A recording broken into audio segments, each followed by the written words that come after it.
बिस्मिल्लाहिर्रहमानिर्रहीम। अऊज़ु बिल्लाहि मिनश्शैतानिर रजीम। बिस्मिल्लाहिर्रहमानिर्रहीम।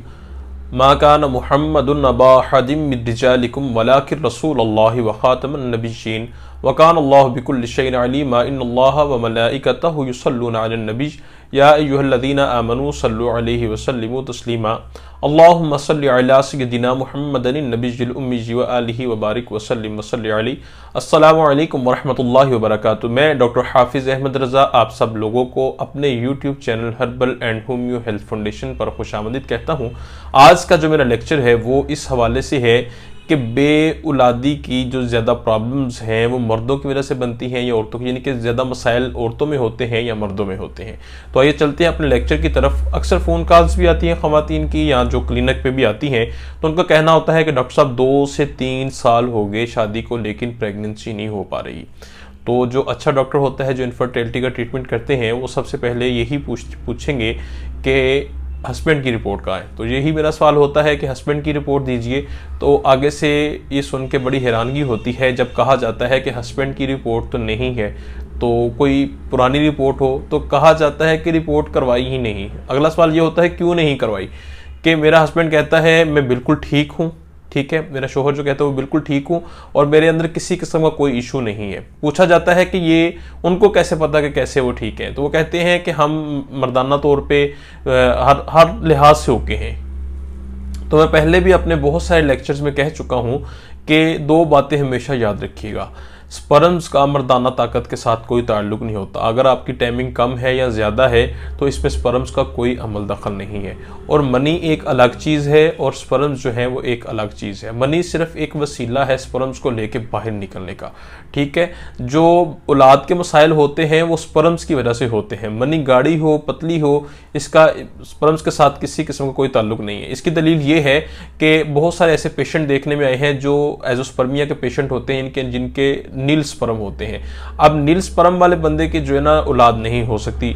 तो उसमें होता क्या है कि नील स्पर्म्स वाला बंदा जो होता है उसकी मनी बिल्कुल ठीक खारिज हो रही होती है और कुछ की बहुत गाढ़ी भी होती है, बल्कि कुछ तो दूसरे आम जो जिनके स्पर्म्स ओके होते हैं उन मर्दों की निस्बत नील स्पर्म एजोस्पर्मिया के जो पेशेंट होते हैं वो आम मर्दों से उनसे ज़्यादा जो है ना वो सेक्सुअल पावर रखते हैं। तो इससे ये साबित होता है कि स्पर्म्स जो हैं इनका ताल्लुक मर्दाना ताकत के साथ किसी किस्म का नहीं है। हाँ, मर्द हजरात क्यों नहीं रिपोर्ट करवाते? सबसे बड़ी वजह यह है कि अगर मेरी रिपोर्ट में किसी किस्म का कोई इशू निकल आया तो दुनिया क्या कहेगी, लोग क्या कहेंगे। और सबसे बड़ा मसला मर्द जो है ना अपनी अना का बनाते हैं कि मैं कैसे रिपोर्ट करवा लूँ, ठीक है। तो फिर जो मर्द के घर वाले होते हैं जो मर्द के घर वाले होते हैं वो भी यही दबाव औरत पे डालते हैं कि आप में मसले हैं, ठीक है, हमारा बेटा बिल्कुल ठीक है। और इसी चक्कर में तो कभी कभार लोग अपने बेटे की दूसरी शादी भी करवा देते हैं। कुछ पेशेंट ऐसे भी हैं कि एक खतून ने कॉल की, उन्होंने कहा कि मेरा घर बचा लीजिए। तो मैंने पूछा क्या इशू है, कि मेरे हस्बैंड की दूसरी शादी करने लगी है, मेरे औलाद नहीं हो रही, लेकिन मेरे सारे टेस्ट जो हैं वो बिल्कुल नॉर्मल हैं। तो हस्बैंड की रिपोर्ट का है जी, हस्बैंड कहते हैं बिल्कुल ठीक हूँ, मुझे किसी किस्म का कोई इशू नहीं है। अब दूसरी शादी भी हो जाती है।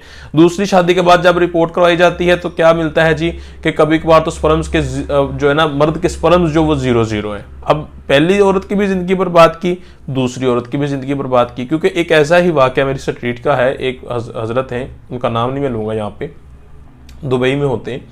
तो उनकी पहली शादी हुई, 1 साल तक जब औलाद नहीं हुई तो उन्होंने स्पर्म टेस्ट करवाया तो एजोस्पर्मिया निकला ना, नील स्पर्म थे। तो क्या किया, पहली जो बीवी थी उस पर ही दबाव डालते रहे घर वाले भी और हस्बैंड भी। रिपोर्ट नहीं उसको दिखाई गई कि आपके अंदर ही सारे इशू हैं। तो उन्होंने क्या किया, 1 या 2 साल उस औरत को यानी कि उस लड़की को और अपने साथ रखा और उसको जो है ना तलाक दे दी। उसके बाद एक और खूबसूरत तरीन लड़की से उनके घर वालों ने उसकी शादी करवा दी, ठीक है। अब क्या किया उस बंदे ने कि 2 लड़कियों की जिंदगी बर्बाद कर दी। मैं तो इस हक में हूँ कि शादी से पहले जो है ना स्पर्म्स का टेस्ट करवाना चाहिए। तो मैं मर्दों से ये गुजारिश करूँगा कि आपको अल्लाह का वास्ता है कि किसी की ज़िंदगी बर्बाद ना करें, बल्कि आपको चाहिए कि आप अपनी शादी से पहले अपना जो है ना टेस्ट करवा लें। उसमें किसी किस्म का कोई इशू हो, आजकल के दौर में ज़्यादा इशू जो है ना वो स्पर्म्स को लेकर पस सेल का है, पस की वजह से जो है ना वो स्पर्म्स का बेड़ा गर्क होता है। तो आप रिपोर्ट करवाएं अल्लाह का नाम लेके, कोई इशू है तो आप किसी अच्छे डॉक्टर को चेक करवाएं। मुझसे रब्ता करना चाहें तो मेरा स्क्रीन पर नंबर आ रहा है, आप मुझसे ऑनलाइन रब्ता कर सकते हैं। इसके अलावा मेरे भाई, जब सर से पानी गुजर जाता है ना, फिर आप लोग इलाज की तरफ भागते हैं, ठीक है, जब देर हो चुकी होती है। क्योंकि जब एक मर्ज़ है उसको मुसलसल आप छुट्टी देंगे ना तो मर्ज़ बढ़ता जाएगा, कम नहीं होगा। तो दूसरी बात यह है कि इसमें मुआशरे का बहुत बड़ा हाथ है।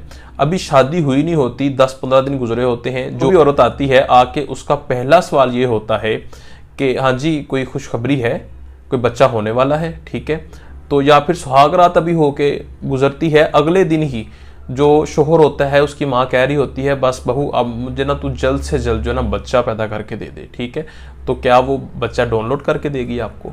इसमें सबसे ज़्यादा जो मसला है ना आजकल के दौर में वो मर्दों की वजह से है, बेऔलादी के मसाइल मर्दों की वजह से है। अच्छा, यहाँ पे एक और बात याद रखिएगा, होता क्या है कि मर्दों के अंदर मसला होता है, औरतों को लेके डॉक्टर्स के पास चल पड़ते हैं।